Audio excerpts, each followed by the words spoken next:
Ito yung mga kailangan nating ingredients for our chocolate crinkles. 2 cups all-purpose flour, 1 1/4 cup cocoa powder, 2 cups sugar, pero pwede nyo siyang bawasan, 2 teaspoon baking powder, 2 teaspoons baking powder, and 1/4 teaspoon salt, 3 medium eggs, half cup vegetable oil, and vanilla extract. Mamaya papakita ko sa inyo kung ano to. Ito yung pinagkakatiwalaan kong vanilla extract. As in, subok ko na siya. So, ayan yung mga ingredients natin. Masamahin lang natin yung ating mga dry ingredients. Ito yung flour. Halo ko lang yung cocoa powder, baking powder, and salt. Mix lang natin. Okay? So, ayan. Pag na-mix nyo na siya, set aside lang natin. Proceed tayo sa next step. Ito yung ating, sa isang malaking bowl, lagay natin yung oil, yung sugar. Ayan, pwede nga kayong gumamit ng, pwedeng brown sugar lang lahat. Pwede yun. Tapos, i-crack na natin yung eggs.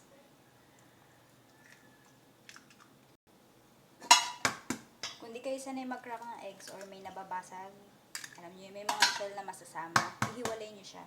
Huwag niyo dito directly i-crack. So, ayan, imimix lang natin to. Mix. Mix lang natin. Okay. Oops. Sorry, magulo yung video natin. Wala pa kasi akong tripod.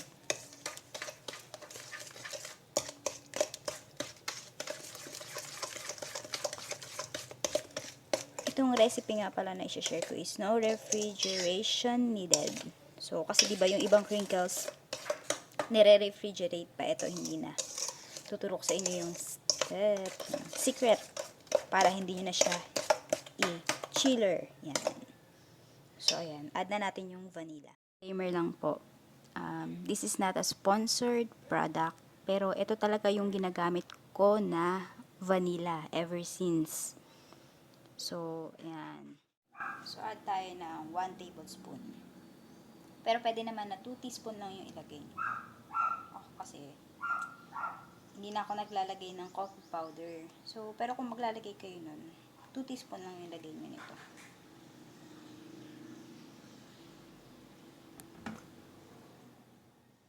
So, ayan. Mix lang ulit natin. Huwag din kayong susobra sa oil kasi kapag sumobra kayo sa oil, magiging sobrang flat ng crinkles nyo. Tapos, maa-absorb niya yung oil. Kaya dapat kung ano lang yung nasa recipe, sakto lang yung ilagay nyo. Sundin nyo yung recipe.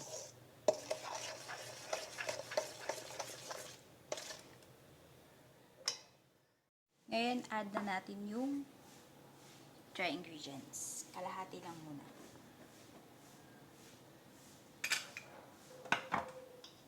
I-fold lang natin.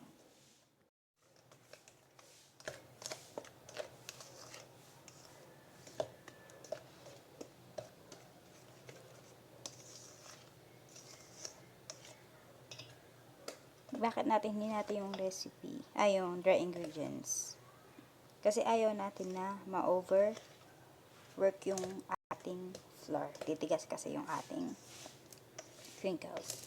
So, mix lang natin. Lagay na natin yung other half. Mix lang ulit. Ito yung texture niya. Diba? Kapag yan, mahirap pa siyang bilugin. So, isisit natin siya for 15 minutes. Tatakpan lang natin ng foil. Pang iniintay natin to, pre-heat ko na yung oven.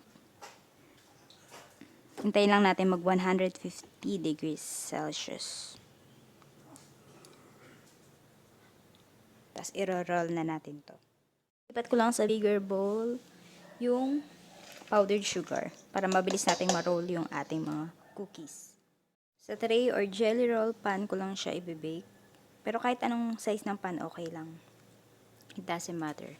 Tapos, kailangan natin ng weighing scale kasi titimbangin natin 15 grams each.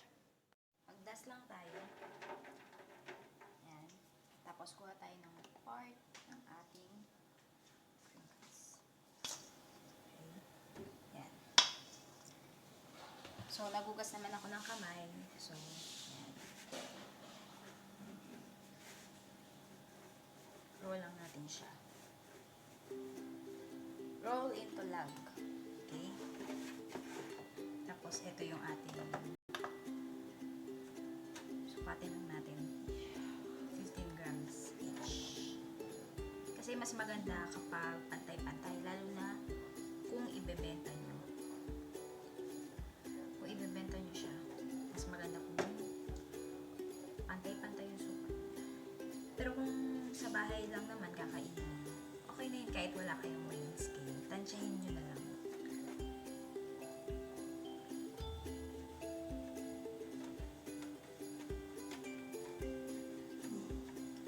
After nito, i-roll na natin siya.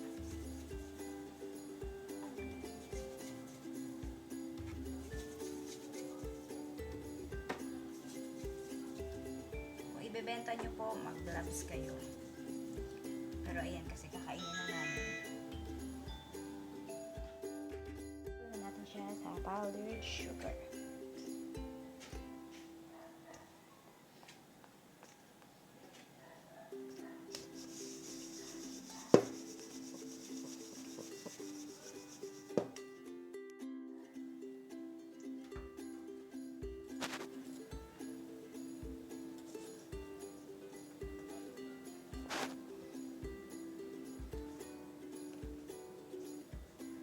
Tapusin lang natin lahat na i-roll and then papakita ko na sa inyo.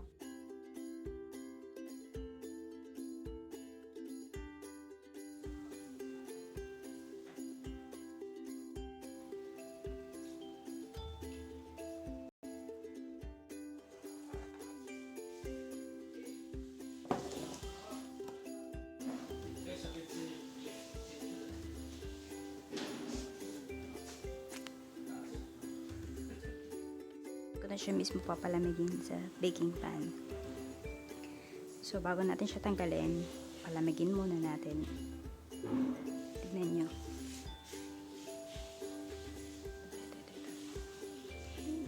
Ayan, diba? Pagkalabas nyo, malambot pa siya. Pero huwag nyo siyang ibabalik sa oven kasi kapag lumamig siya, habang lumalamig siya, maluluto pa siya.